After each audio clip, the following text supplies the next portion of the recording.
My name is Jeremy Fishman, and I'm here with Leonard Marshall, Super Bowl champion for the New York Giants. Thanks for being here, Leonard. You're welcome, Jeremy. My first question I have for you is how you got into playing football. What made you start? Well, as a young adolescent growing up in Louisiana, I wanted to find a playing ground that I could more or less function and mature into as a boy.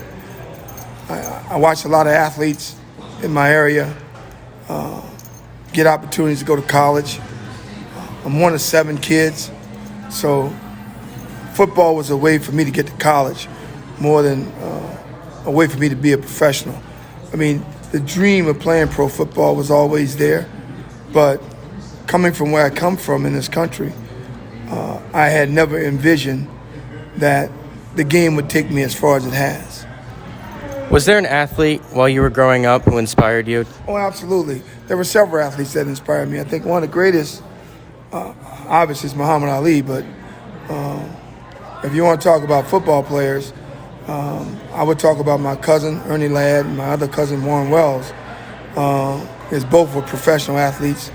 And, of course, one of my homeboys, Wallace Francis, who ended up playing for the Buffalo Bills most of his career with O.J. Simpson. So there was a lot of good, positive influence coming from where I come from.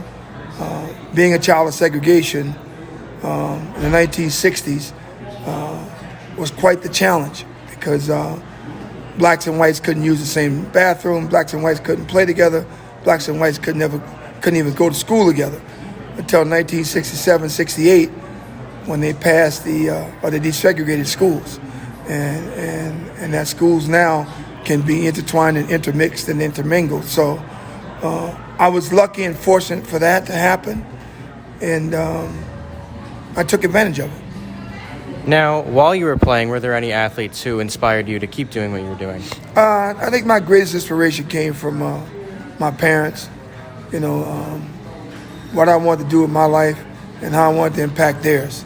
And I did a pretty good job of that, I think. Put 3 of my siblings through college, bought my parents a couple of homes, a couple of automobiles, did some really good things for them that they couldn't do for themselves. So, that's the gift, I guess, that you get from up there. And utilizing the gift to now do something bigger and better to help your family was quite the thing for me. And it always kept me inspired. Love that. Can you talk about what it was like playing under Bill Parcells? Playing under Bill Parcells was fun. You got a guy who pretty much grew up in Hackensack, Oradell, New Jersey. Street guy who just so happened to get a job coaching a professional football team late in his 40-year lifetime. And he took advantage of it. I mean, he knew what was ahead of him, and kudos to him. And the relationship that we share today is still quite special. A lot different than when I was a rookie in the NFL, but now that he's a much older man and I'm a much older man, the mutual respect for both what we did, what he did, and what we did together is unbelievable. Now, you got to play on one of the biggest stages in sports, the Super Bowl. How did you handle the pressure that came along with that? Oh, I love the pressure. I think the thing I loved about pro football was the challenge of walking out on the visiting team's field and kicking their ass. I love the game of pro football. Pro football shaped my life, gave me everything I have, and still continues to give me everything I am today. So it's unfortunate that, there's a lot of other things that come into play with pro football. But yet, once you get past some of that and the bureaucracy of it, I think you look back and say, wow, life has been quite fulfilling. One of your biggest moments in your career came in the NFC Championship game against the 49ers after you put that hit on Joe Montana. Can you talk about the hit, and do you regret it at all? I don't regret anything I did in my career. I think the thing I remember about the Montana play, if you're a coach watching the play and you're a coach watching the way that we play defense, you will admire what happened because, it's a third down situation. It's third and long. We knew what they were going to do. They knew what we were going to do.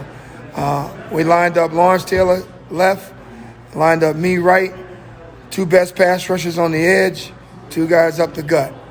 And I told Lawrence before we broke the huddle, I'll see you at the quarterback. It just so happened that I slip, I fall, a guy dives at my feet, takes my feet from underneath me, but I continue to crawl and scratch and do whatever I could to get there to try to make a football play. I was playing for something bigger than just winning a game. I was playing to go to the Super Bowl again, which is something that I wanted to do. I had held out of training camp the whole off season. Didn't even think I was going to be a Giant. I was hoping to be a New Orleans Saints because I wanted to go play with Pat Swilling and Ricky Jackson, but it just so happened it turned out I returned to New York and made the best of it. We beat a great football team in the Buffalo Bills. There's no doubt. I mean, that team that scored 91 points in 2 weeks against two of the best teams in football in the AFC West and AFC East. So it's a kind of football play that if you're a coach watching the play and you want to use a teaching moment, you use this football play to teach kids that the ground is hot, you never give up on a football play, and the play doesn't stop until the whistle blows. That's what I did. What was your reaction after Norwood missed the kick and you guys won the Super Bowl? Oh, I was happy as ever. I mean, shit, I'm going to buy my dad a new Cadillac. The first thing I thought about. Last thing I have is talk about Lawrence Taylor. You mentioned him just before. What was it like playing alongside of him for as long as you did? Probably the greatest pure athlete I've ever been around. I think equally yoked, he and Carl Banks are probably two of the most athletic guys I ever played football with. But Lawrence had something special. Lawrence had this thing in him that just, you can't coach it, you can't teach it, you don't understand it. Hell, I convinced him to lift weights in 1985, 86. I wonder what would have happened if he would have lifted weights before that, or if he would have continued to do it, because I don't know what would have happened. I don't know what would have happened, but the guy was just an exceptional player. When they talk about, he might not be recognized as the best football player ever, but I guarantee you, he should be put into the category as, if not the best defensive player in football, then who is the best defensive player in football? Because I watch the greatness. I watch him practice.